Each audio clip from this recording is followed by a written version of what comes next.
In this, our first episode, I'm talking to the wonderful Levi Roots. Most of you will know Levi from his star turn on Dragon's Den here in the UK some 14 years ago, when he combined music with entrepreneurship in a way we'd never seen before, walking away with £50,000 for his reggae sauce business, but most importantly, a relationship with businessman Peter Jones that's still just as strong today. What you might not know is how Levi got there, how he arrived in the UK as a child of the Windrush generation, unable to read or write, and how despite setbacks, prison sentences among them, he has been able to inspire millions. To follow this show, follow us at Starting Line Show on Twitter, Instagram, and TikTok, and find out more about the podcast and about me at startinglinepod.com. Now, without further ado, I bring to you my conversation with Mr. Levi Roots. Levi, thank you so much for coming. I've been incredibly excited about this one, just because, how old are you now, 65? I think so, yeah, around about then. So? I stopped counting at 40. Did you? You've done so much. You've lived an incredibly exciting life, I guess. You came into the public consciousness 14 years ago with Dragon's Den, and you've been on record, I guess, talking about your whole life. There's so much to speak about. So tell us about the start of your life. Where did you grow up? I grew up in Jamaica. I grew up in a parish called Clarendon, one of the larger parishes of Jamaica. Very hot place. Sugarcane, lots of sugarcane, sort of rolling hills and beautiful greenery.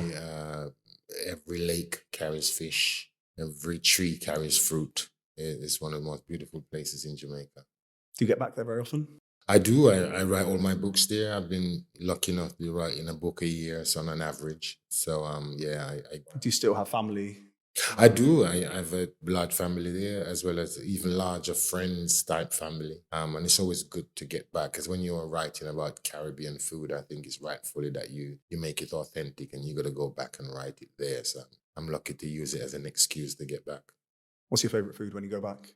Oh, it's going to be some of the stuff that my grandma would have been cooking, isn't it? Like ackee and saltfish, which is the national dish of Jamaica. But it's a beautiful dish, one of the most beautifully looking dish. Because the ackee is the national fruit of Jamaica. And when you make that with salted codfish, it just becomes amazing, but it looks amazing as well. Well, you mentioned your grandmother there. I know she's obviously a huge part of your life. And she looked after you for a good few years. Yeah, she played a part, as old grandmas did back then. You know, they played a vital part. And as we're just coming out of the old Windrush week this week, it's a time to pay tribute to the grandmas, because they were the one that were looking after the children when, all the families were leaving to come to the UK from 1948 onwards. It was a massive job for the grandmas, because, my parents, as well as the other hundreds that came in that time, couldn't bring the kids with them. They had to come and work 3-4 jobs at a time, and it was always once a year one of the kids would be sent for. And like most families, mine was a big family. There was 6 of us, and it was once a year that my parents would be able to work 3-4 jobs, and then to send for us each at a time. And being the youngest, I was the last one to come over. That must have been really hard. It was difficult, but I think it's a process that was adhered by everyone that was doing that building of coming over here during the Windrush time. The youngest would never come first, because they are the ones that come to be able to educate very quickly, to get into school, to get a job, and then start to help the family and help that process along. So being the youngest, you was always the last one to leave. But I spent that time with my grandma, and I think, the story about the sauce and being inspired by her and everything, I think that was the, sort of her plan, I think. I wasn't educated when I was there. Being the youngest, again, you never went to school at all. So the only thing that I knew was what she was teaching me, which was about food and learning to sing and so music. So were you always in the kitchen with her? Always in the kitchen with her. Learned everything that, that she could. She wasn't particularly educated herself, but she knew a lot about food, and she was a great cook, and she passed that all on to me. That's amazing. What was her name? Miriam. And did she follow your parents? Did she come over to the UK as well at any point? No, I think that's probably one of the saddest part of my story to me personally, when I think about, my journeys, and that I never got to see this wonderful woman who was mom, dad, the cat and the dog and everything to me. because I didn't really know my parents. I was too young when they left. I was about 5 when they left, and I repatriated with them when I was 11 when I came over. So I spent that period, which is, I suppose, in a boy's life, that time between 5 and 10 is a really so important formative. life, that you need a father or a mother and a father there to inspire you at that age. But my granny was everything, you know. She provided the tools that my dad would have done and what my mom would have done, and everything to be able to help me. And the saddest thing was, I never saw her when I left at the age of 11. I never saw her again. She died when I was about 16, here when I was already here in school, and none of us ever saw her again. So it's a sad moment for her. I'm really sorry to hear that. That's, as you say, that she's been everything to you. And then at age 11, you come here, and I mean, did you have any contact with her still? No, again, in those days, in the sort of 70s, it wasn't any phone calls or anything No. like that. It was writing letters, Yeah. and that would take a week before it got there and all that kind of stuff. So yeah, there wasn't much contact at all. I think when we heard that she passed away, it was one of these moments in our family history that, you know, that we'll remember forever, because we had to deal with the fact that the plan was for our parents to go back. As with all the Windrush generation that came, their aim was just to come, send for the kids, educate them, and then they themselves were planning to get back to spend their last years as my parents. That was their plan as well. But I suppose when they came to this country and started to build their family, then that plan of going back changed, because now everybody wanted to create that nucleus family here in the UK. So my parents never went back. So again, it was the saddest moment when she passed, and all of us never got to see her again. You said that when you came here, you couldn't read or write. How hard did you find school as you came to the UK? It's perhaps was the most difficult part of that journey, because it's as a kid, then you try to discover yourself, who you are, and that at that age, 11, 12. Of course, most kids have already been in the system for Absolutely. 6 years, 7 years. Well, they've been to kindergarten and primary Exactly. school and everything, and been through the system. And here I was coming in as a raw country boy that hadn't been to school. I couldn't spell my first name, and that only had 5 letters.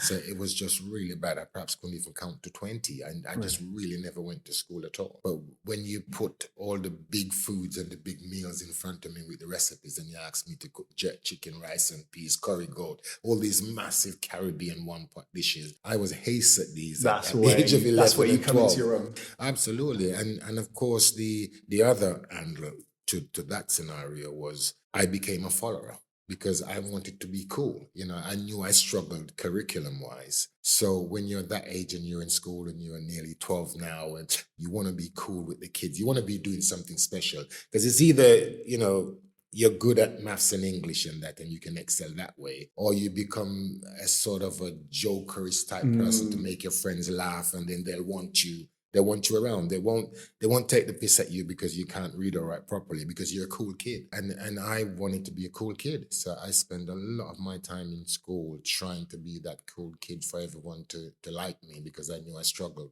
Were there many kids at the school as well that had come over as part of Windrush? I really can't remember, but Windrush were at that. A lot of the kids in the school were at that, but I can't remember anybody as far down the line as me. But it was like racially education-wise. mixed. Yeah, it was, and it was Brixton as well too. And of course, Brixton in those days was the hub, was the Caribbean hub. I think for South London, it was a place that many people that was coming over in those days came to Brixton, because they could find family, they could find the food that they wanted. Brixton Market was absolutely fantastic. It was a way to meet friends, and so you come into an environment that you knew. Did it feel somewhat comfortable? But yeah, it did. It was different, because it never had the concrete, freedom. concrete everywhere. Absolutely, concrete jungle, as we called it back then. And it never had the jumping fish and the trees with the fruits. And my first winter was one of the most terriblest memories of mine, because I'd never experienced winter and snow. Was there snow that first year? Absolutely, you know, and it seems like everyone always arrived in winter back in those days. It's like the planes never flew in summer. You never arrived in a gorgeous, you know, England in summer. And for me, that first winter, getting used to the climate and also getting used to other people. Where I was in Clarendon, we never experienced, you know, we didn't experience white people, for instance. Well, we didn't see white. I had a white man in my family. His name was Mr. Butler, that I always grew with, but we never saw him as white. We noticed class in Jamaica. If you had more money than somebody else, and that you knew there was a difference and you treated people differently because of class. But it wasn't a color thing, because Mr. Butler in our house was just Mr. Butler. And it wasn't until when I came to the UK and I saw that racism. And if I turned left when I came out of school, there were some nice boys, we call them the fashion white kids that wanted to know about Caribbean fashion, about the music and ska music and everything. And it was amazing. But when you turned bloody left, these weren't the fashion kids. They were the fascist kids and the skinheads and all that. And boy, when I learned about that, it's then you knew that, yeah, there is a difference here. And you had to find you because you had to fight. What was it like being a black kid in the 70s? Yeah, you started running at first, because you didn't know what to do. Skinheads chasing you down and you scarper down, you try and get away. But I think there was a time comes when you learn I'm not going to run. You learn to fight. And that's when you realize now, I'm in a war zone here and you got to look after yourself in a certain way. But I never experienced that when I was back in Jamaica. It was a massive eye. Probably wasn't the most difficult thing for me to face, knowing that, you can't just be you anymore. There's some people that you're going to be keeping an eye out for. Did you experience any violence? Yes, many times. As I said, there's many times when I had to turn left. There's some reason in school that you've got to go down these alleys where you're going to face danger for one reason or the other, whether it's you being brave or being silly, or it's just a necessity for you to go down that road. And, I've had many scrapes that I've had to fight my way through. There's one particular memory I remember in Crystal Palace where I just about escaped with my life with the whole racism thing and that sort of stuff like that. And you learn to fight it. It's not a good memory about growing up, but South London was like that in those days. Was it all fist fighting? It was fist fight. Things have changed. Things have changed. Things have changed now. I think those days, everyone was angry in certain ways. I think that influx of people, that was coming in those days. And of course, you had the signs, no dogs, no Irish and that sort of stuff, which was just going out when I came over.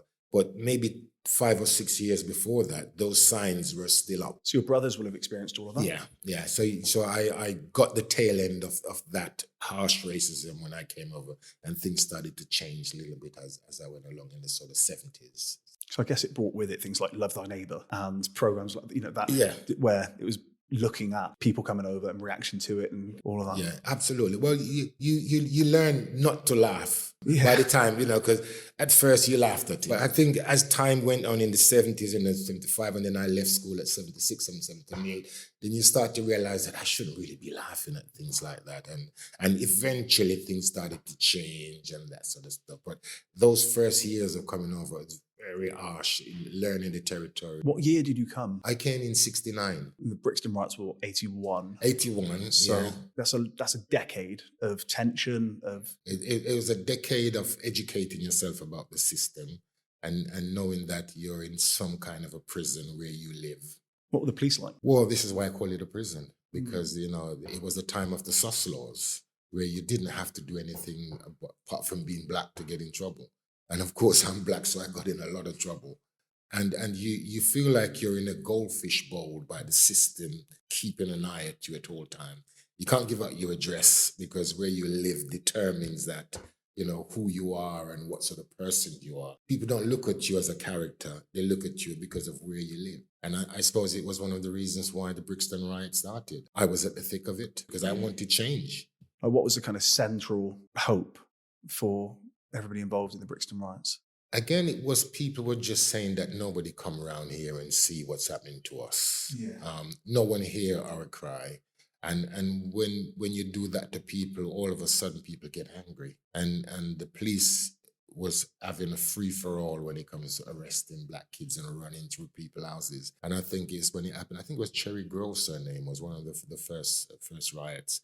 When it happened to that lady, police running into her house to arrest her son and literally devouring this woman. We all got angry in Brixton and we thought, it's enough is enough. No one's going to come around and see us and see how we had to do something. And so that was our answer to it. And of course, afterwards, all hell broke loose. And then Lord Scarman came around and did the Scarman report because we had risen up. And that's when changes started to happen in Brixton. But we realized that you had to make a noise before anybody noticed what you were doing. But that Scarman report, really drove a nail into that institutional racism of the police back from then. And that's when Brixton started to change and a little bit of attention started to. Do you think it helped across all of London as well, other areas? 'Cause it wouldn't have just been Brixton. Absolutely. Because I think the riots, once the Brixton riot started and people saw that it was a way to raise awareness, writing letters and, demonstrating in a nice, peaceful manner didn't work for us as Black people. You had to make a noise. And I think in Toxteth and, and all other places, and then it happened over in North London, Broadwater Farm, a few years after that, and people realizing that you had to make yourself known. Of course, this is aligning with change in America at the same time, or at least kind of uprising in America with Martin Luther King, with Malcolm X, with different viewpoints on how you protest around the same sort of time. Did you feel that? Did you hear that? Did you think, okay, well, that's what's happening in America, we can do that here too? Well, not really, because it was a different place. The media would have been very different. Yeah, and also in America, the whole thing about, the fighting for freedom was always there. And there were so many years, Martin Luther King, Angela Davis, the Soledad Brothers. I could wheel off names of freedom fighters for Black people and to say both Black and white in America. But I think here in the UK, we never had that, Yeah, we never had these great people, like, Martin Luther, and that was fighting for freedom over here. So you find that it wasn't centralized in certain ways like it was in America. The fight there was always centralized, and you could name Malcolm X and all these great figures that was doing it. And it wasn't until people like Bernie Grant and the first of the MPs that, that was in the House of Commons that started to make a voice for themselves, that we started to have representation within Parliament. And then our voices started to be heard a little bit more. But it was much different from America. We used to hang on to the voices coming from America about these great freedom fighters, that was talking, Martin Luther King was talking of his dreams, and, we were all reading. But it wasn't as close to us to be able to take action as it was for people of color in America. You've been here about 4 years when you were arrested and charged with assaulting a police officer. What was the story? What happened there? Well, that was a riot. That was in the riot. That was in the riot. I think I was perhaps one of the first persons to be arrested within the riots. I think I thought about throwing a brick or something, but I got arrested before I could even get it out of my hand. So you didn't actually assault? No, not at all. It was just they thought the intention was there.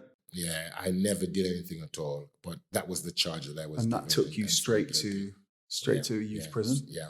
How was that? It was a massive wake-up call for me. I'd never been to prison before that. Like proper prison, being locked up in police station and that kind of stuff. But having that 6-month sentence was massive. If anything, it made me hate the system more. You would have been quite young because it would have been up to 18, wouldn't it? Yeah. So I was probably 18 then. Yeah. Yeah. So, I think you were 15 when you were charged, but did it take time to? No. Actually, you got something else there. I did my first DC when I was 16. Oh, right. Yeah, that's a detention center. Detention. Yeah, I was still in school then. Yeah, I had 3 months in prison, and I didn't have to go to prison. My father didn't defend me. When I was in court, the judge would have let me off. I was going to ask how your family felt about all that. Were your brothers involved in in trying to make change? No, not that. My brothers were pretty clean and well educated and everything. I think I was the only one that struggled. And why do you think that was? I was always treated as a bit of a favoritism between my grandma, right, and even my mom when I came over as well too. So I obviously being the young, and I struggled and all that kind of stuff. Not looking for excuses, but I did get that attention both from my granny when I was young and from my mom. And I think that kind of pissed my brothers and sisters off a little bit. But my dad just couldn't handle the fact that I was this raw country boy that come over that didn't speak English like my brothers and sisters, and I was still very patois, very country boy, couldn't read or write. I was everything that he was against as a person that was very well educated, my father, 6'4", amazing look, and absolutely everything going for him. And here I was this scraggly kid from country that brought down what he classed as, brought the side down in certain ways. And he couldn't handle it. So when I tried to be too cool with my friends at school and got in trouble, and ended up in court. My father could have turned up in court and the judge would have let me go like he did the other guys that I was with. But my father wrote a letter telling the judge to lock me up. To try and teach you a lesson, presumably. Yeah, and the judge gave me 3 months detention center. And that was it. And then that was the spiral. Once you're in a system, it's difficult to get out of it. Once you're in a... Yeah, and you rebel. And people have an impression of you. They think that's who you are. And it's not. And it's not. I try to tell people that's not who I am. As a matter of fact, for the rest of my life, I try to tell people. I think people get the message now. I think people know now that you're not this troublemaker. You're somebody is, I guess, single-minded. Would you describe yourself as single-minded? Yeah, I think so. I wanted to prove people wrong, and I think that's been my greatest asset to how I've managed to stay focused, is that if I have a reason to do that. And I suppose when I did have my big prison sentence, and as I said, that spiral down from you get your first 3-month sentence, but you keep doing the same thing, you're still unfocused and everything, you go down and down. And then finally, when I had my big prison sentence, I was sentenced to 9 years in prison. Everyone that I knew thought that there's no way I'm going to come back from that.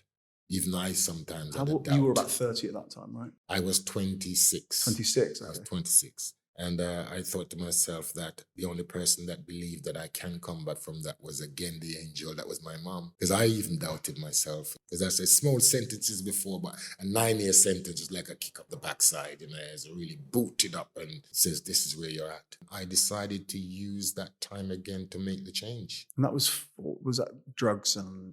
drugs and firearms. Yeah. So you had an unregistered weapon, an unlicensed weapon. Like, how did that come about? How did the police find you? What was the situation? Well, there's a book written about it. The police officer wrote a book.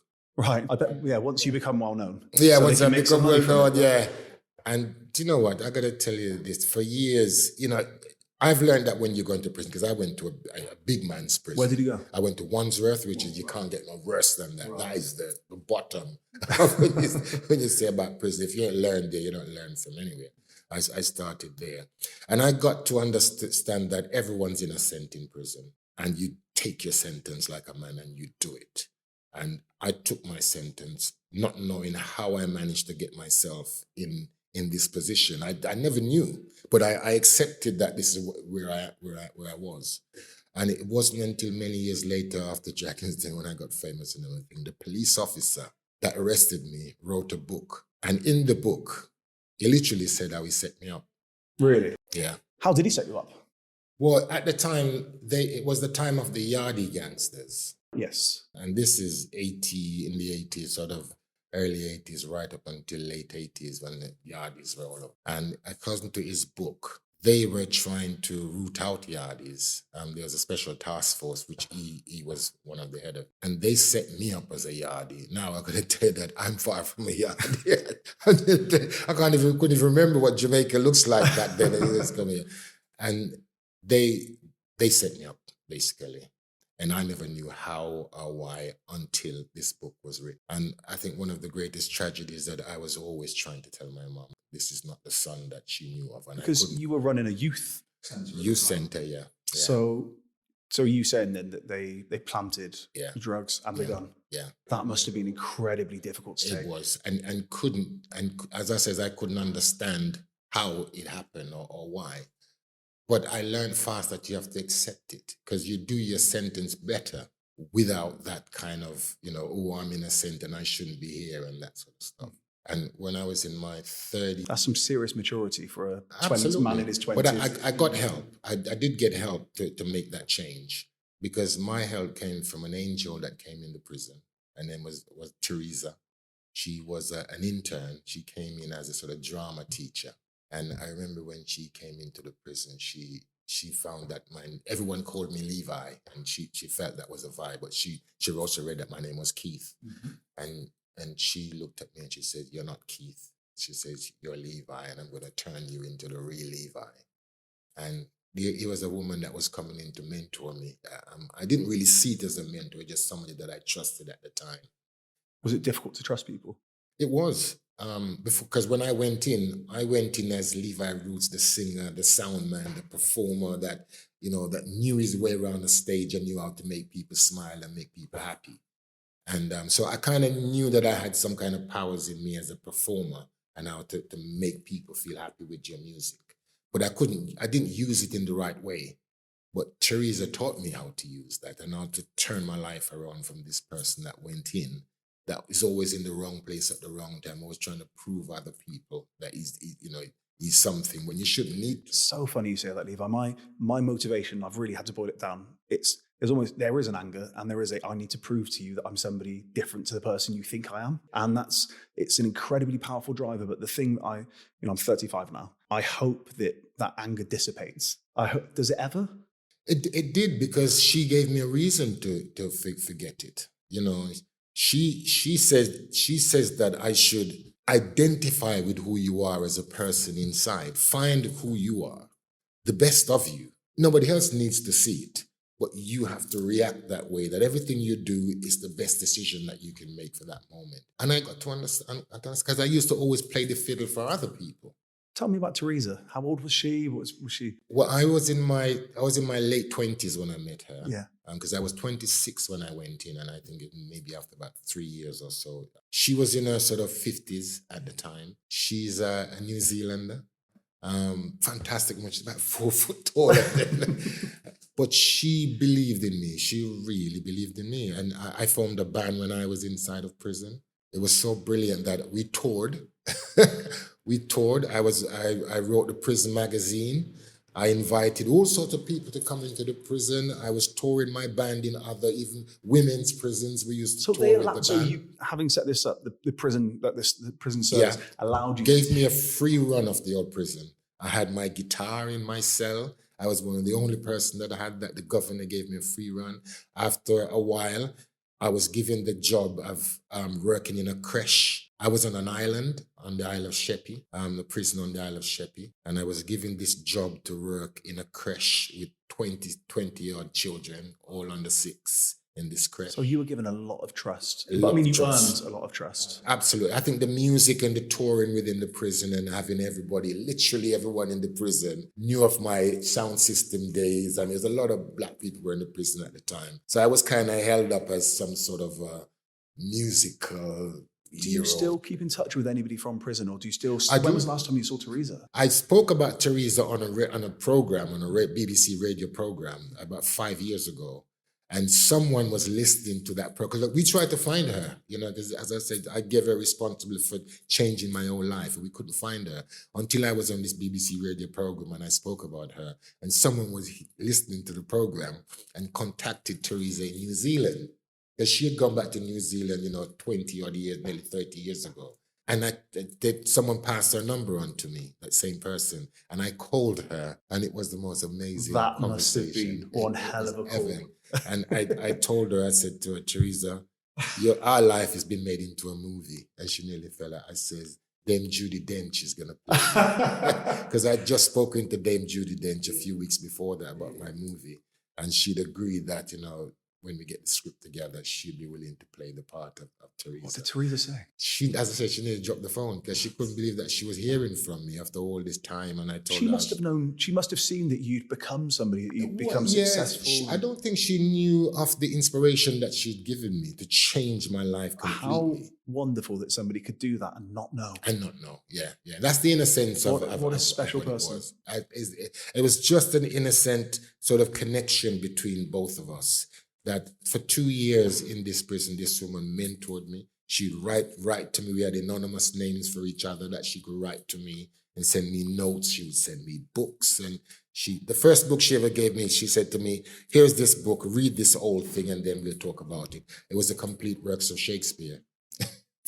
Did you read much? I read all of it. You read all of it? I read all of it, and now I could quote Shakespeare from now till tomorrow. Because she was saying to me that when you get out, you're going to be the best Levi Roots that you can ever be. And anyone that you meet to speak to, you will be able to have a conversation with them. And that's why she was giving me Nietzsche, she was giving me Shakespeare, she was giving me Khalil Gibran, she was giving me all these great philosophers' book to read, to educate me that once I'm out, it will be the new Levi. And I think that's what people experienced when I came out. I wonder did you get a sense of what her motivation was beyond just being a good person? I think we just got on because, as I said, there's many of us, hundreds within the prison in Isle of Sheppey, and she would be there every 2 weeks. She would have 3 or 4 classes. I don't think she had that relationship with anyone. Again, maybe it was because of the music, and I was doing so much, writing the magazine, doing the tours of prisons, writing to Princess Anne to come to the prison. Now, Gary, what's his name, the bodybuilder, I would write to him when he would come in and put on shows. I would be just like writing to everybody with these letters. Gary something. He used to be in Wandsworth prison because that's where I'd met him. So he was a gym teacher. He was a gym teacher in Wandsworth. And then when I'm on the Isle of Sheppey, I wrote to him and asked him to come and put on a performance at the Isle of Sheppey. And he came with all his bodybuilding mates and everything. Gary Taylor. He came and did a performance with all his massive bodybuilding guys. So I would be writing to all these people and they'll be coming into the prison and we'll go with the band. Really driven, really keen to I guess, get the best out of the experience because it is what it is, right? You're in there. It's to make them. How long did you serve for the 9? I got 9 and I served nearly 5, 4 years, 8 months. You said earlier on that you did keep in touch with some of the people you met in there. Are they good friends still? Yeah, absolutely great friends. One of the guys I got to mention, his name is Frank Scully. He was part of the band when I was inside. He was the percussionist that I put together. And many, many years later, when I thought of the Sound Clash thing, because music and business is my thing, but theater is not. And Frank had used the time with Teresa to come out and actually get into theater. So when I wrote Sound Clash, Frank was the first person that I called and says, look, Frank, I've got a great business idea. I want you on board. And I got Frank on board and it's Frank and I are doing the Sound Clash. That's incredible. I've got so many questions about Sound Clash, but I feel it's only right to start back. You started Matic 16. Yeah. How old were you then?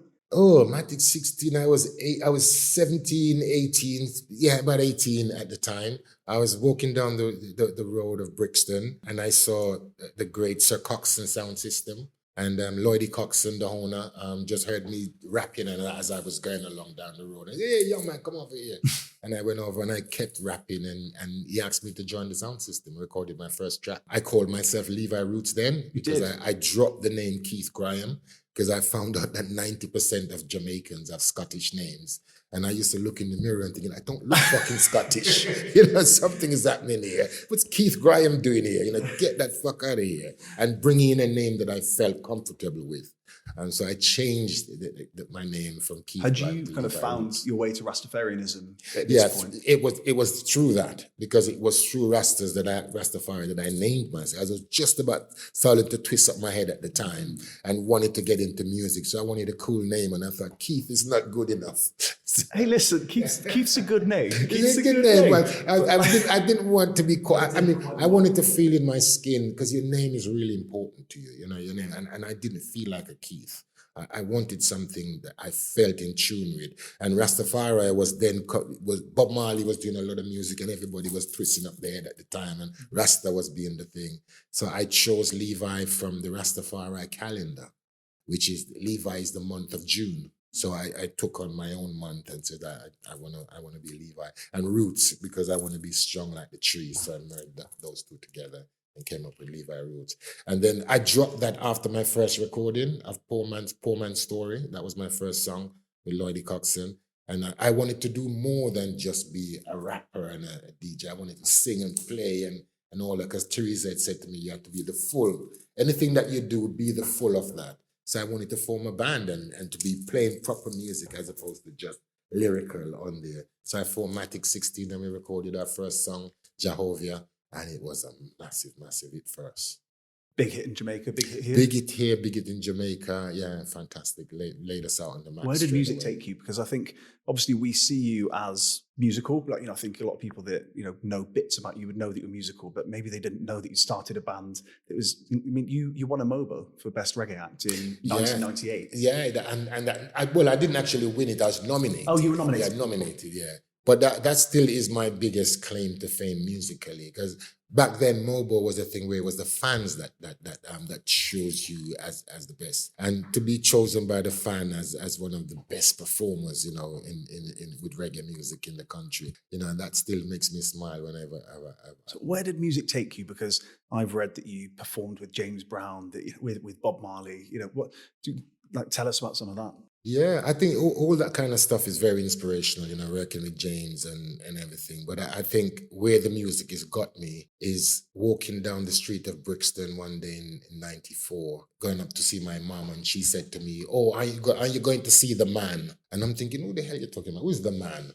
And she says, "Oh, the man is down in Brixton." So I said, "Oh, I'm going to go and see the man." So I stepped out of the house and I saw the thousands of people walking down Acre Lane going towards the Brixton Recreation Centre. And everyone is singing Mandela, Mandela. Mandela and Prince Charles in Brixton, and I followed the crowd all the way down. Everyone knew me, obviously, as Levi Roots. When we got there, Mandela's coming down the staircase. The plan was to hand him his birthday cake, because it was his birthday, and it's with Prince Charles. And I'm standing there with the rest of the thousands, just like a normal person. And one of the security guards spotted me in the crowd, because they wanted to form a group of people to sing happy birthday to Nelson Mandela. And the security guard, he saw me and said, "Hey, there's Levi Roots in the crowd. You bring him up. He'll sing happy birthday." And the crowd kind of crowd surfed me halfway, feeling me up and all that, and landed me in the Brixton Recreation Centre. And I was quickly given the birthday cake. And as Mandela is sort of gliding down the stairs like he was floating like on wings to me anyway, he's coming down the escalator with Prince Charles. And he's come to the bottom. I'm there with the bloody cake and singing "Happy Birthday, Mr. President." Can you get any cooler than that? So that's where the music has got me to be able to do that. That makes me think about what a long way, what a distance there was between the Brixton that you moved to at 11 and the Brixton in 1994, when Mandela's there, thousands of people, and you're there singing "Happy Birthday, Mr. President." But what, you know, in what was that? So 1969, 25 years, how much change can happen? And you were at the center of that change.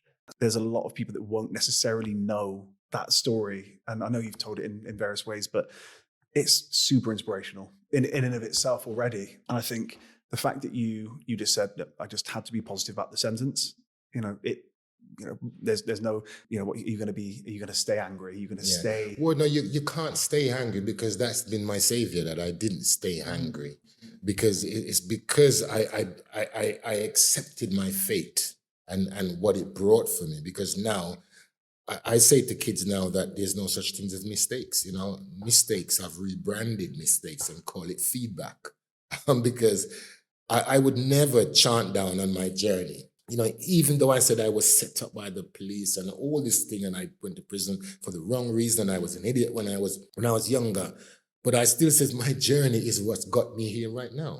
To be this person that, when I went back to Jamaica recently, and you're not supposed to be known in Jamaica when you left as young as me, and you come to UK, nobody accepts you as a Jamaican. You're an Englishman and a traitor when you get back.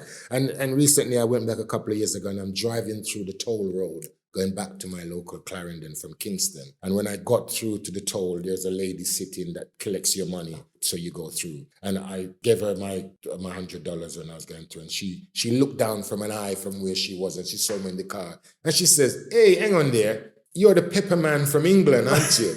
And it was just so great. And when she said that, I drove off, but just feeling yes, because you don't get that recognition from someone like a person in a toll booth that don't watch TV, don't anything. But if you're known in Jamaica, for being something good, and that was an inspirational moment. It was something that I'll never forget. The pepper man from England. And I just was thinking, that's great. Did your dad ever see, did he change his mind? Did he ever see your successes? He saw it, yes, of course. My dad moved back to Jamaica when I was about 19. Mm-hmm. And he never came back. Did your mum move over with him? My mum stayed here with family. Yeah, absolutely. Yeah, she never went back. So did they split? They divorced and everything. My father went back, and my mum stayed with the family here. And of course, my dad heard about all my fame. I used to hear the stories of how people used to go and tell him and that sort of stuff. But I was always angry, in that sort of way. Did you speak to him? No, because I used it to drive me on. So if I didn't have him in the way that he was, I probably would have been lazy about me wanting to be successful and didn't have a purpose or a reason to drove me on. So again, when I say that there's no such things as mistakes and your frailties and your boo-boos and everything that you've made in life, I think it's time that you grab them and hone them, and use them to better your life and to better others. Because it was because I grabbed them now why I can say I do, sometimes 2 schools a day, spoken twice at the Oxford debate and done all this kind of stuff that I've done over the years, was because I had something to focus on to be able to stay focused. Do you think he ever felt a pride in you? Of course he felt pride, absolutely. But you don't know that? Yeah, well, I know that because I hear the stories back from people telling me. And he's in Camden, is he? Well, he passed away a couple of years ago. But I used to hear the story as how proud he was. He was of myself, and people would tell me that. I thought that if I had reached out to him, I thought I would have lose that power that I've got to drive me on to keep going and to be success. You got to be able to see through the darkness. I believe you have to. You got to see that, and as I said, when you have a purpose, that's your sight to see through darkness, because your purpose nobody else can't see it. It drives you on, though. So you've come out of prison, and Teresa's been this incredible guiding light, and you've come out. What is your purpose at that point? You are Levi Roots, the musician. You are Levi Roots, the new man.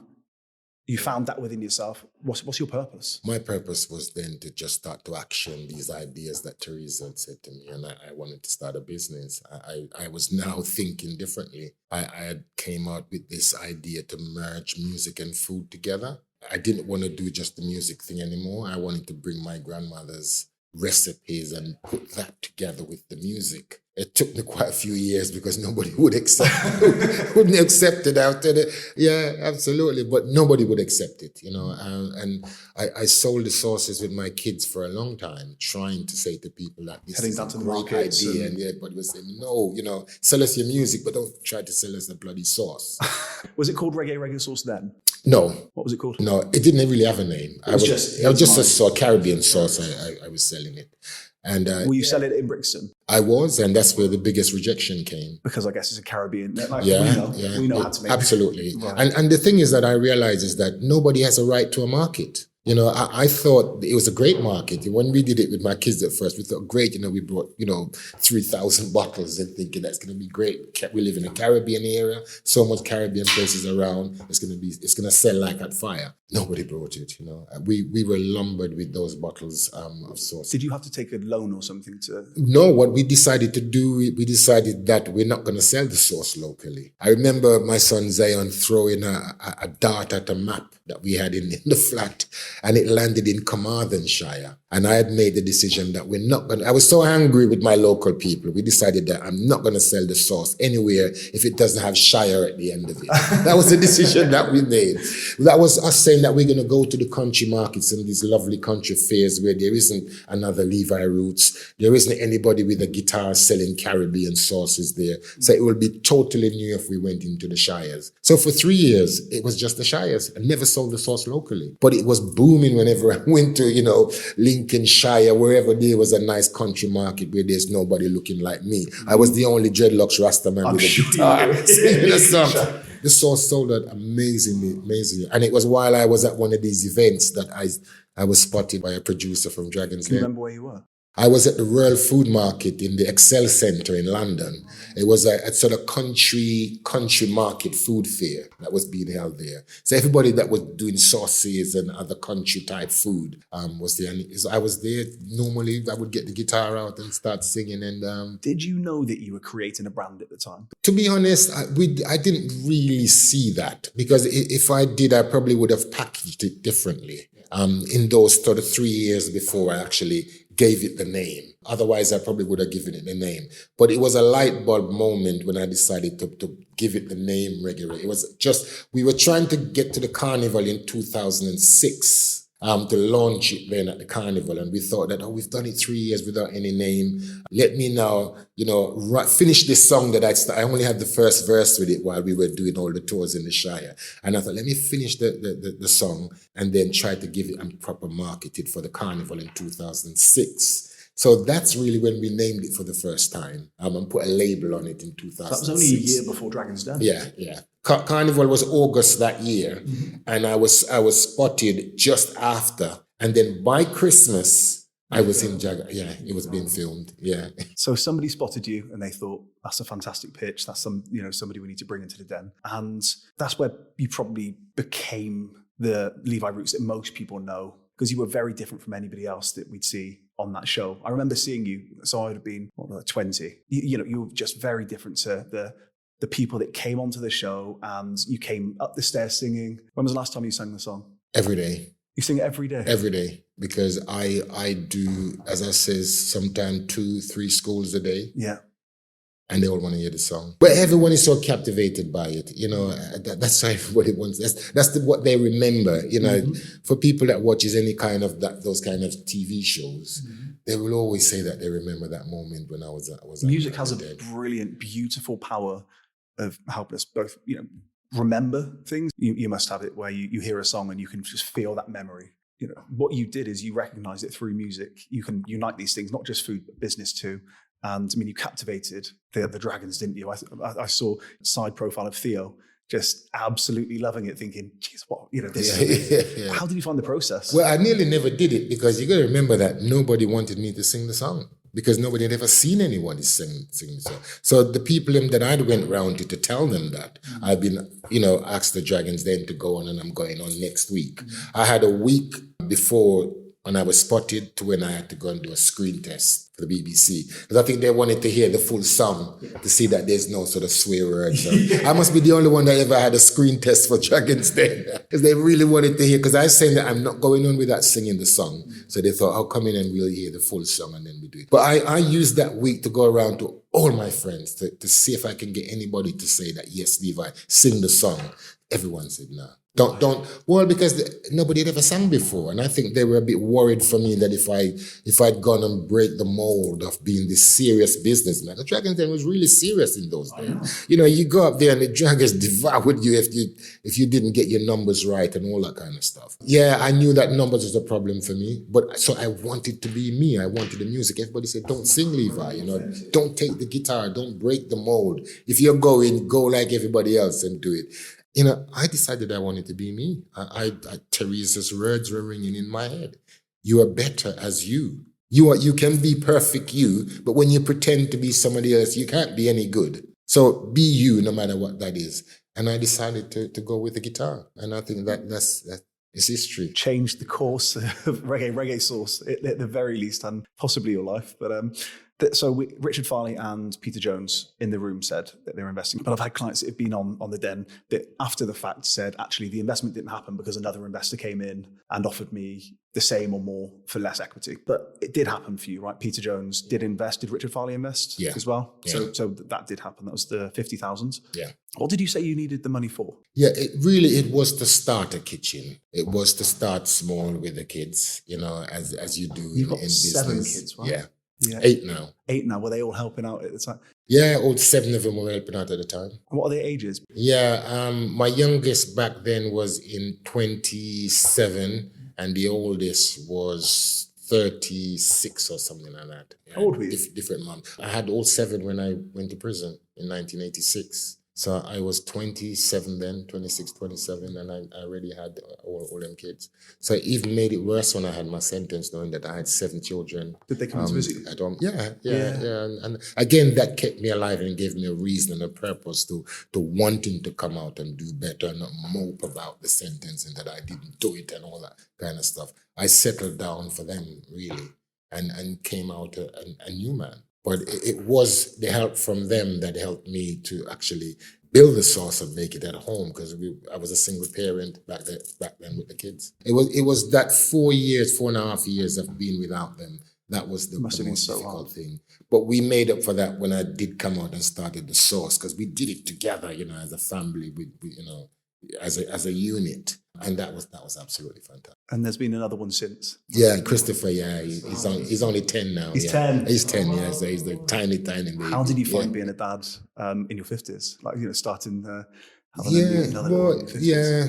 I've got to be honest, as I always like to be, I think I was probably a rubbish dad, before. I wasn't that good because I went with the time. I never had a proper job to be able to look after them. So I wasn't a good dad to seven of the kids. But I think since Christopher's been born and having a relationship with, my new love, Martina, and we formed that family unit, I think I'm the best bloody dad that there ever could, because like I said about mistakes, that there ain't such things as mistakes. It's about feedback. I learned the feedback of how to be a proper dad. And now, if you see Christopher and I, you think that, my God, these two are brothers or something like that, because I know now, how to be that. So yeah, I'm proud of being a dad now, but not proud of how I was before.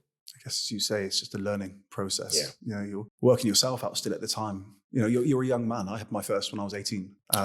And you don't know who you are yet. And I was younger than me. My first was when I was 19. And it changes the course of your life instantly. It does. And you've got to work it out. Yeah, and especially in those days, like I said, in the way we lived back then in our local, it was really difficult. But there's no excuse in that kind of way, because maybe if I could have focused, maybe things would have turned out. There's no perfect way, Levi. I think my eldest, so she's almost 17, and she's brilliant. But I just think sometimes it's hard to know where to go right and where to go left, and how to. Yeah, sometimes you just have to let life lead you. Yeah, and hopefully it drops you. Be positive and optimistic and hope for the best in all these things. But no, thank you. That's it's so. I mean, that's a lot for you. That's a lot of children, and but you have a great relationship with them all now. Yeah. Not all. Again, fame as a way of doing what Shakespeare had said about the slings and arrows of outrageous fortune. And I think what he was talking about then, slings and arrows, is things like, in modern terms, is the press and the problems that you get when you work yourself up and you manage to focus and have some kind of quality of life. Then the arrows start coming in. And for me, that happened just after the den, when I thought that, I was the most famous black man in the country that didn't kick a ball or run fast, because my thing was about business and enterprise. And it was just brilliant to see someone from my community in that space being given the room on TV and on radio as what I did. And just when I thought that everything was the most amazing with it, I got sued by a couple of mates, and I ended up in court. Everyone thought that, the source is going to be, because here's Levi fighting with his mates and that sort of stuff like that. So it was a time for me which was very, very difficult. Just 3 years after Dragon's Den. The newspapers came out against me. As again, they couldn't believe that a black Rasta man was getting this enough fame, and the source was outselling Heinz Tomato ketchup. Is that true? Absolutely true. Absolutely. That's I had the incredible. phone call from Justin King, the chief of Sainsbury's, to break the news that reggae sauce is outselling. Levi did not know that. The That's number one selling sauce in the whole country. And so I think it put a lot of people back up. And the press started to get to my kids. Before I knew it, a couple of my kids that come out against me, they'd given them loads of money and, give them makeovers. And I picked up the paper one day and I saw my two daughters made up, splattered all over the newspaper and telling what a horrible dad I am and that sort of stuff. Out of everything, even my prison sentence, it was the worst thing that's ever happened to me. To see your kids coming out in that way, led by the same similar entity to what led me to prison, as I said, about being set up and all that, and now seeing the press paying my children to talk against me.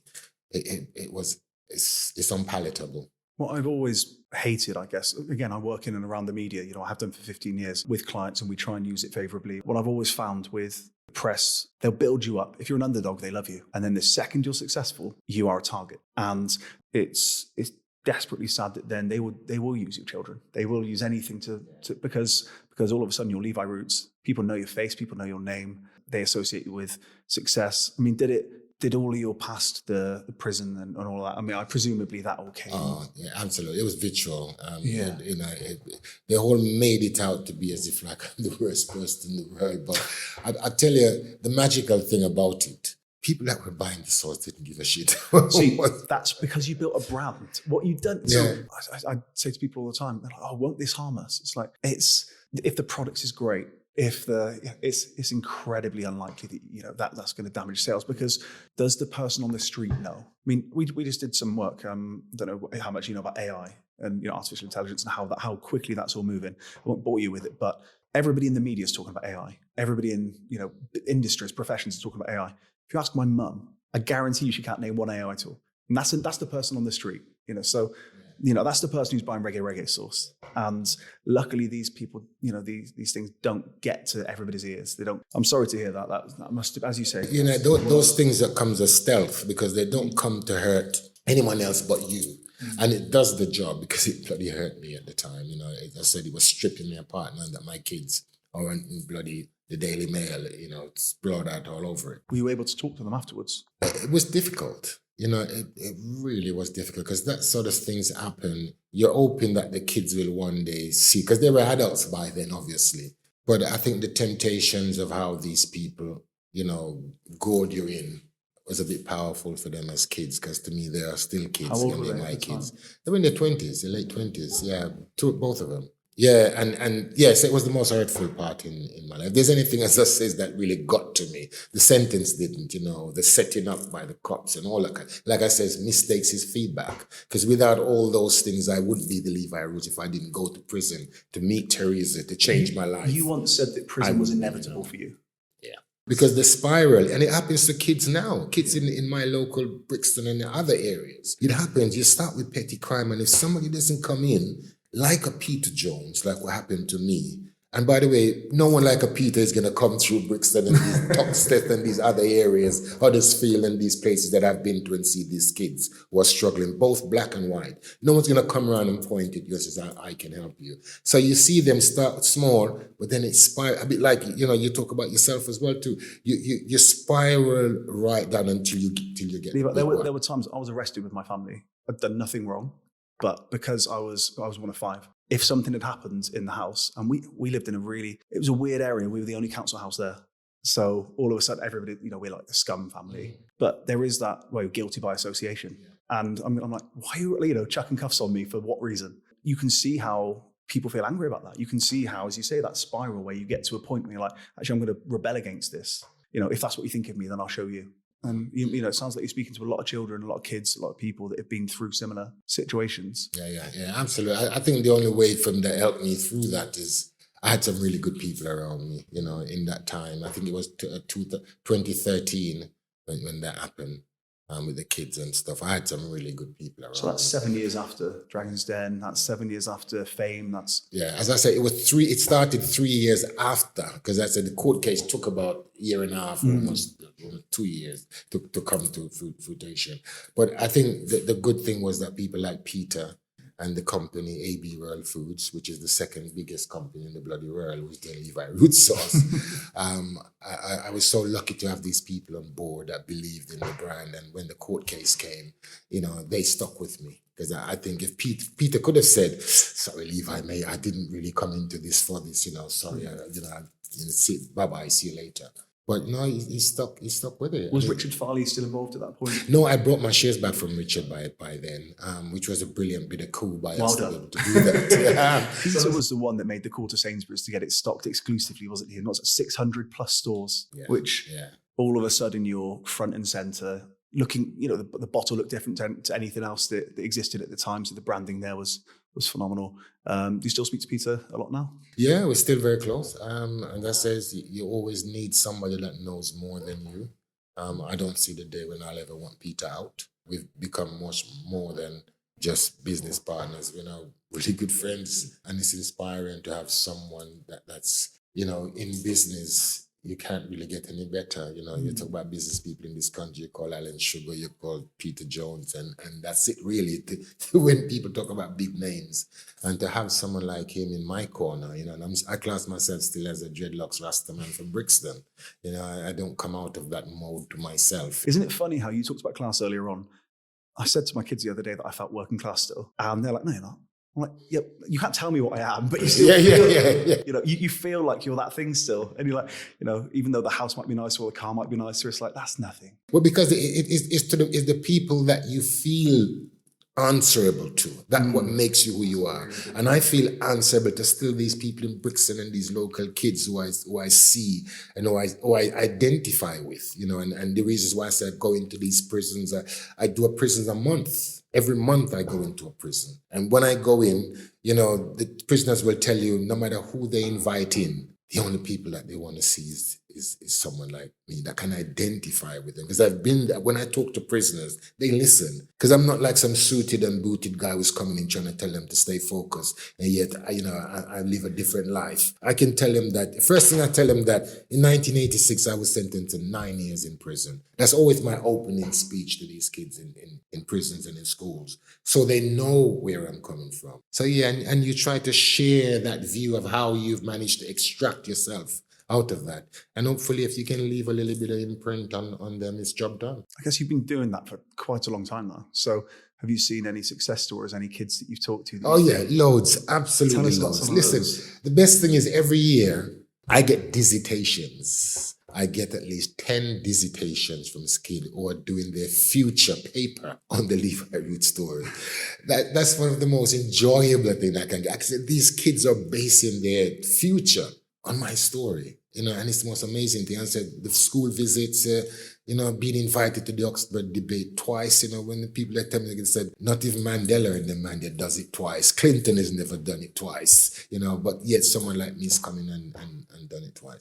So I enjoy it immensely, but I know that it's doing something for kids, because I see how they feel when I go into school and I go to a school and I see a packed assembly as I was a couple of days ago, and all the kids know about the song. They know about the sauce. They know about Levi Roots story. And it's just brilliant to see that it's still helping kids now, not just people eating it and enjoying a food, but the story is inspiring people. And it's not many brands as an inspirational story that goes. And the product's good as well, but the story is really inspirational. Do you feel a responsibility to be inspirational? No, I don't, because the best thing is that I'm always me. I don't have to put it on. I think when you say inspire, if you think of the word, it is something that you have to put on to go and inspire somebody. When I'm going to a school or a prison, I don't feel like I'm going as me. And that's why I always say to everybody, it's easier when you're you, because you don't have to pretend in any way. So whatever you get, I never write a speech or anything like that, however long I'm speaking for. Whatever comes out of my mouth, that's what you get. And I thank God so far, every time I open my mouth and say something, the public seems to like it. And that's just by being myself. So yeah, I don't think I'm inspirational at all, but I'm hoping what I'm saying, and because of my deeds, it can inspire other people. It is inspirational. I guess it is that authenticity. What does success look like to you? I think success is always about legacy, is what people say about you. It's not what it looks like to you at all. Because success is not about the money only. It's about what you stand for. And as I said, with my school visits and keep telling this Levi Roots story, that's the most powerful thing I have, is my story. It's not the business or what the sales has been done or whatever happens. It is what I can, what the story means to people. If you can take this story on and say, if you can focus like Levi Roots, then you can have a chance to be able to do your business as well. That's what it looks like. So it's the legacy, whatever it is. When I hang my guitar up and say, I'm not going to do this anymore, what is the impact that reggae sauce is left on the community? And I'm hoping that it will leave a massive impact on Caribbean food, because it's still the most distributed Caribbean product in the whole country. Meaning that wherever you go in this United Kingdom, whether it's Ireland, Scotland, Wales, or wherever you will see a Levi Roots every product. cupboard has a Levi Roots product in it. So yeah, I think that's a fantastic. There's probably one in this very hotel. Yeah. What does happiness look like? With my son Christopher now. It's the only time I'm happy is over the past 12 years since I met Martina, and we started a family together. It's the happiest I've ever been. In between that, I've lost my mom, and that was my solar plex, my center point for everything. But I think having Christopher and Martina has helped me to get over moments like that. And if you have someone or a purpose that helps you in that situation, then that is the greatest relationship that you can have, because losing your mom who you love and you have somebody who's there with you. I remember when she died 2020, I got up in the night crying. And if I was on my own, then as I was for many, many years, I don't think I probably would have come back. But Martin and Christopher was there with me as a family then. What do you mean you wouldn't have come back? Well, my mom was everything to me. When I lost my grandma, I thought that, well, I'm not going to lose it because I've got this other person who was now dealing with me like how my grandma was when I was 10. And then when she went, I don't know where I would have ended up if Christopher and Martin wasn't there. So I see them as my savior, really. And the happiest that I am is at this particular moment. You mentioned hanging your guitar up. When's that going to happen? Have you got any intention? Or are we going to see a 100-year-old Levi Roots inspiring people still? Well, people always ask me, what's the inspiration? Is it the food, or whatever? Is it the sauce, or is it the music? Or is it as a musician, as a music man, as a sound man? Do you see yourself more as a musician than a businessman? Yeah, absolutely. Absolutely. I mean, the music is what inspired me as the chef and everything else that I do. But the music is first, Pick up my guitar and I said, I'll be only 10 minutes. It's an hour and 10 minutes. And that's inspiration. Did you teach yourself? I did. My mom brought me the guitar when I was in prison. I was doing my 9. I'd never played. She knew I needed something to focus on instead of, moping about I'm innocent and all that kind of stuff. She paid £500 for the guitar that I still have. In Exchange and Martin Brixton. It's a quite famous second-hand shop, used to be in Cole Harbour Lane. And I think I was in my first year of my sentence. She brought the guitar. She brought it to the prison without even checking that you could have a guitar in your cell, which nobody couldn't. And she gave that prison governor some words. Her son needs it. I was the only one that had a guitar in my cell. Did that not make you some sort of target? Well, because I started the band and I started to perform straight away. Yes, so instantly people saw a purpose for me there, and I was making people feel good. And so I got the support of the prisoners, and then the prison officers started to give me the support. She brought the guitar, £500, and I think it was 69 That's pence. an expensive guitar. Absolutely. And back then, £500 to my mom was a lot of money. It's a lot of Huge amount of money.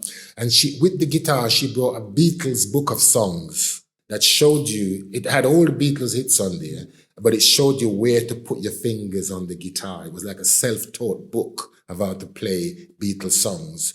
And the first song that I learned was Hey Jude, because it's quite easy to learn. And boom, boom, boom, boom. And I learned to play it. And I learned to play from that same book, Beatles songs book, and the guitar which my mom brought. And it's the same guitar that I took on to Dragons Den, and I wrote the Reggae Sauce song on the same guitar. There's meaning in that. It really is. So talking about the future, you've written a musical. You touched on it earlier on with your friend Frank. Yeah. And it was, you worked with Alex Wheatle.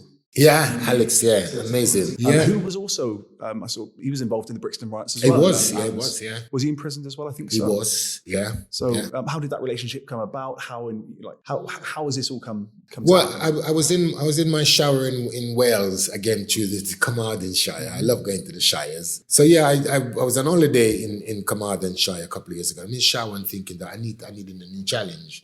What can I merge together now? Because I thought that, well, I've merged music and food to create the Reggae Sauce, 2 of my inspirational things, music and food. And now I was in the shower and thinking, what can I merge now? And I thought, oh yeah, I think I can merge sound system culture and stage acting together, because that's never been done. Because I thought if there was a sound system play or stage play, I would have gone and see it, because sound system is my life. But I thought nobody has ever put sound systems on the stage. The characters and the life of sound system players. So I wanted to do that. So I came out of the shower, I picked up the pen. I'd never written, a play or anything in my life, but I thought that I could. Are you a fan of musicals? I am a fan of musicals. West Side Story, obviously, is for a lot of people, and I based the story around that. I was going to ask, and it's quite Shakespearean as well. Yeah, it's good. Again, with the Shakespeare that Teresa gave me. I wanted to write something was about Romeo and Juliet, the passion of Romeo and Juliet and the drama, but with the music and the dance likes of West Side Story. But I didn't want to tell that story. I wanted to see it through the eyes of a sound system man and write about the classics, but see it through the eyes of a sound system clash. So I got out of the shower and I took up a pen and I started to write. And before I knew it, I'd written a bloody play. I surprised myself. The whole concept and everything like that. But I just thought I needed somebody to bring this sort of concept which I've written alive. And then I thought, I knew who I can do. So I've got a radio show that I do every Thursday in Colourful Radio. And I invited Alex Wheatle onto the show to have a chat. And when after the show, I said to him that, look, I've written this, this stage play that I'd love you to take a look at and see if you can bring it to life for me. I knew Alex was a fan of mine's when I was on Sir Coxsone Sound back in the day, because he's a bit younger than me, Alex. So I knew that he had a sound system background. He also had a short sound as well. But now he's one of our most famous black writers in the country. So I thought, perfect, He was a musician. Yeah, he's done music, he's done sound system, he's written about 40 books. So far, as long as you're on. So I sent Alex this script that I had written and asked him to bring it to life for me. And he was the perfect person. And boom, the next thing I know, we had this fantastic script. Every time I showed it to somebody, everybody's like, wow, Levi, this is amazing. People from the young Vic, the old Vic, everybody wants it all of a sudden. And I decided that I wanted to keep it for myself. I didn't want to lend it out in that kind of way. I wanted to do it myself. And before I knew it, I had Adrian Grant, on board, producer of Michael Jackson's Thriller. That was in the West End for seems like 1,000 years. And then I had on board next, Rachel, fantastic American director. He's come on board and wants to direct Sound Clash. And Jade Hackett, choreographer, one of the most amazing choreographer that there is, come on board. And everything just seems to come together. Everybody just loves the idea of an urban story about love, about two characters falling in love, but it's around sound system and lyrical battles and dance battles and that sort of stuff like that. So and it's fun. And next thing we know, Fringe came along and says that, Levi, we'll give you the second biggest theatre in... How did that happen? Did they just hear, so somebody there heard that you created a musical and said... about this new concept, and here's a month. Yeah, they was looking for something new for Fringe, Next thing I knew that we got actors and dancers and everybody. Have you been to the Fringe before? No. So this is going to be your first time? My first time, my very first time. And we're going to inspire people with this new concept. Who are the actors? Well, we've chosen very young actors because that's something else that I wanted to do. I wanted not to choose anybody with names because I wanted to give this back to young people from students and university and that were doing their first. So we put out the call out there for young people, first timers, to be in. So there's no one of named winning it, but they're all young, enthusiastic. With music as a background. Music as a background, Some of them sing and they rap, because they had to be able to sing and rap to be able to be within the whole thing. So we got a fantastic crew with Jade as the choreographer. Oh, man. The rehearsals has been amazing. What is your hope for it? To tour it around the world. I think sound system is the reasons why we have rap music, why we have hip hop, why we have grime, drum and bass, jungle, whole of the current music that we listen to now as favorite music started in sound systems. That's where it started from. So for me, it would be brilliant to take this culture that's never been celebrated on the stage ever and take it and show people that it's not just about the music, but this is about the characters of these sound people. They fall in love too, and they have their differences and that, and I want to give them. So I'd love to tour it, around the world. America, where sound system is massive. Japan, sound system is absolutely big, and Africa and Australia and everywhere. Sound system is, and then you got all these people like David Rodigan, David Govita, Fatboy Slim, and I could reel off, names that have got big out of sound system and DJing, that started in this fantastic Jamaican culture. I have no doubt it's going to be successful. Are you selling tickets now? Yeah. If somebody wanted to buy tickets for the Fringe, where would they go? Yeah, they can go onto the website. It's www.soundclashshow.com. So that's going to keep you busy for the next few years, I guess. Yeah. I guess, this is going to absolutely fly, and it tours, and everybody's going to see it. And God, that's been a lot of fun. So if anybody wants to follow you, where can they follow you? Well, I'm on most of the social media, but I do my own. I do have my official page, which is Levi Roots Official on Instagram. But Levi Roots Music is my own that I answer personally to. So yeah, at Levi Roots Music on Instagram. You still and release music? Twitter. I do. Not at the moment, because right now I'm doing Soundclash. So busy with Yeah, as well as I'm doing the Levi Roots movie as well. Tell us about that. Yeah, the Levi So Roots I know movie. you touched on it earlier on. Yeah. I didn't want to ask because I know how these things sometimes get stuck in a limbo. Yeah.